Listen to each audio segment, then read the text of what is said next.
Hello everyone and welcome to another loosely scripted video, and today I want to talk about Star Trek and action.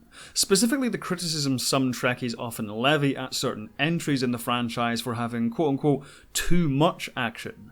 Now, while this is commonly brought up with regards to more modern Star Trek, specifically the Kelvin timeline films, I've also seen this criticism levied at entries like Star Trek First Contact, and to some extent Deep Space Nine as well. So I wanted to talk about this criticism and Star Trek's relationship with the action genre in general, because I feel like it isn't as clear-cut as a lot of people think. This criticism is often built on two assumptions. The first being a kind of prelapsarian one, which is the assumption that most Star Trek doesn't feature much action or wasn't set in the action genre. The second assumption is that action and intelligence are mutually exclusive concepts, and the more action Star Trek has, the less intelligence it has. In my opinion, both of these assumptions, and therefore the criticism they support, don't really stand up to reality. So assumption 1, the majority of Star Trek is not focused on action. I can understand why certain people may think this. Star Trek is often celebrated for its social commentary and exploration of narrative themes. What are often brought up as the best examples of this are episodes like The Measure of a Man or The Drumhead, or more cerebral science fiction entries like Star Trek the Motion Picture. But I would actually say these outings are the exception and not the rule when it comes to Star Trek. Even from the very beginning in Star Trek the original series, one of the most universally recognised tropes from Star Trek is Captain Kirk having some kind of awkwardly staged fistfight with an alien or with Khan or whoever. This is such a well-known trope because it happens so often throughout the show. Even before Kirk was introduced, the Cage featured an elaborate fight with Pike on Rigel.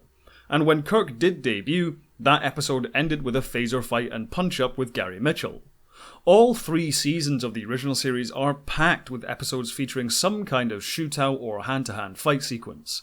Even the series Bible identified Star Trek as being an action-adventure show. And in the episodes without straight-up action scenes, the plot often conjured some kind of peril for the ship to face, a race against time to save the ship, or a mission to stop some kind of villain. Compared to the original series, the motion picture with its slower pace and little action is actually a departure from what people came to expect from Star Trek, which as a show was largely driven by excitement and action.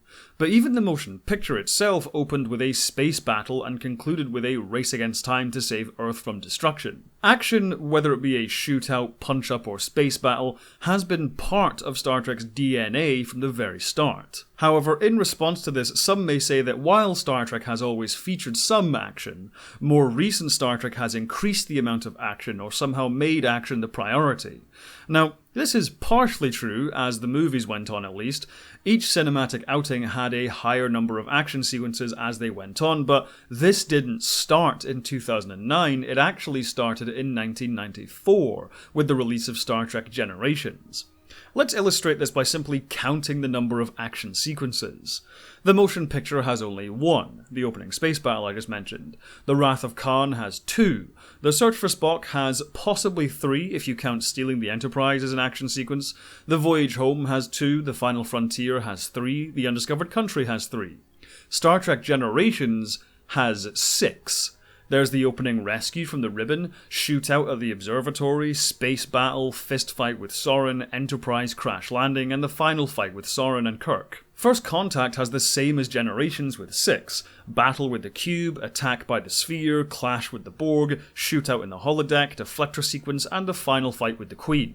So the movie, which is often regarded as one of the most action-driven Star Trek movies, actually has the same number of action sequences as the one which I have previously referred to as the Star Trek Christmas movie. Insurrection has more than both, with 7, or even at a push 8 if you consider the fight against the drones on the planet's surface and the space battle in the Briar Patch as separate sequences.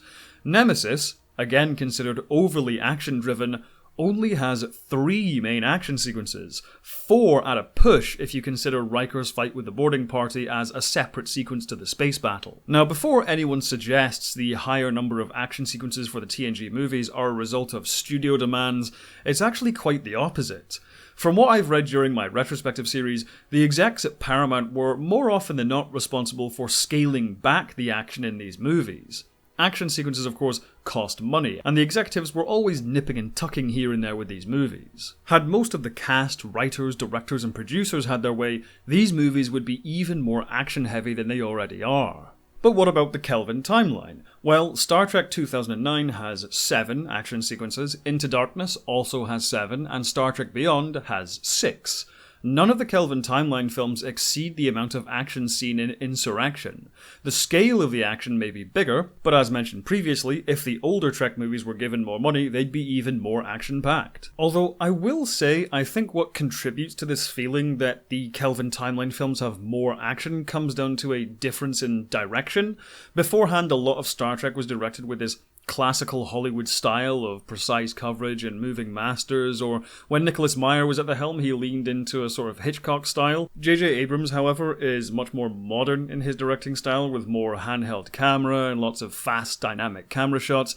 That may make it seem like the action is more over the top or there's more of it, but substantively, there's nothing action-wise in the Kelvin movies which wasn't done before.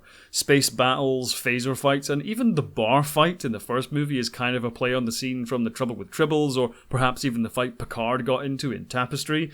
And the scene where Spock loses his cool and beats up Kirk is clearly a nod to a similar scene in This Side of Paradise. It's all just directed in a more high-energy style. I should also point out as well, the TV shows did follow this trend as well, thanks mainly to advances in television visual effects. Back during the original series, space battles weren't very common because they were expensive and complex. In the Next Generation, there's more space battles, but overall not a whole lot. But by Deep Space Nine, Voyager, and Enterprise, these shows are filled with elaborate and spectacular space battles. Deep Space Nine features the largest scale battle sequences in all of Star Trek.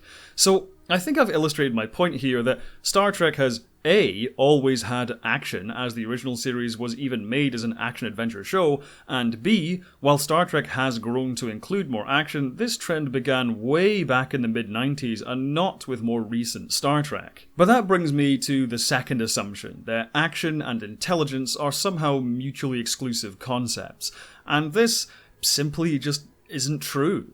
The Wrath of Khan, a generally more action-focused movie compared to the motion picture, is rich with powerful personal themes surrounding revenge, growing old, death, and rebirth.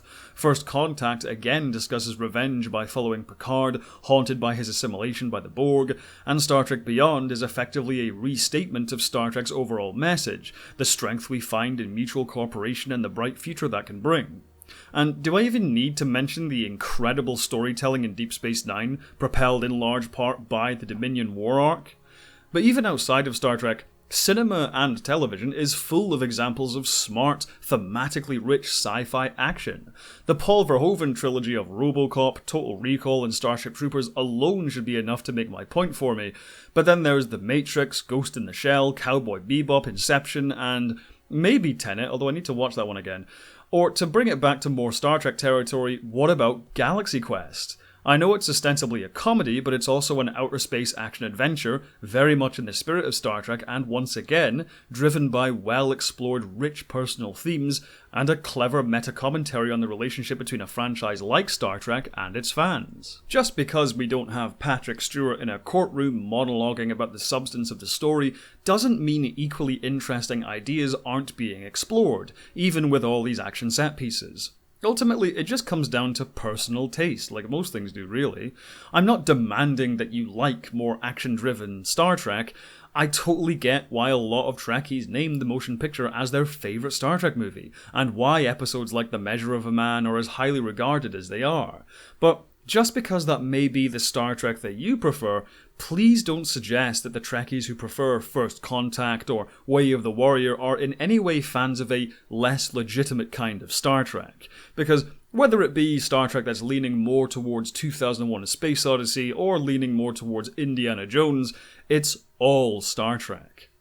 Popcorn asks, great name, where do you draw the line between science fiction and fantasy?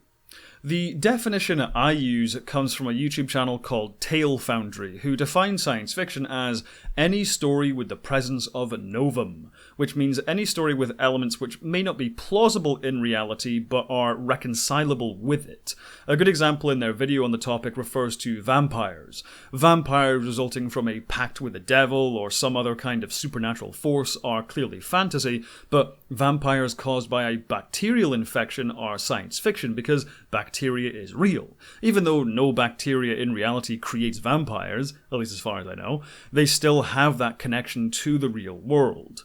This is why Star Wars still very much falls under the umbrella of science fiction, even though a lot of people keep insisting it's not sci-fi, it's space fantasy, even though space fantasy is a subgenre of science fiction, by the way. But anyway, yes, the Force may seem very magical, but it's clearly some kind of undetectable energy which certain people can tap into via midichlorians. Now, I don't really care if you consider midichlorians non-canon or whatever, but the Force can be explained through means connected to the real world, however tenuous that connection may be. Now, this definition of science fiction may seem incredibly broad and may end up including works you wouldn't immediately think of as sci-fi, but oftentimes the alternative definitions of science fiction are too restrictive and end up disqualifying other works, which is why I personally choose to use this definition because it's more of an inclusive definition. Thank you for watching. If you like these videos, subscribe and hit the bell icon to stay up to date on my new uploads. If you want to help the channel grow, join my patrons or my YouTube members, where you can see videos early as well as some other exclusive content. Speaking of which, I'd like to quickly thank all of my patrons and members who are now appearing on screen. Have a good one, and as always, live long and prosper.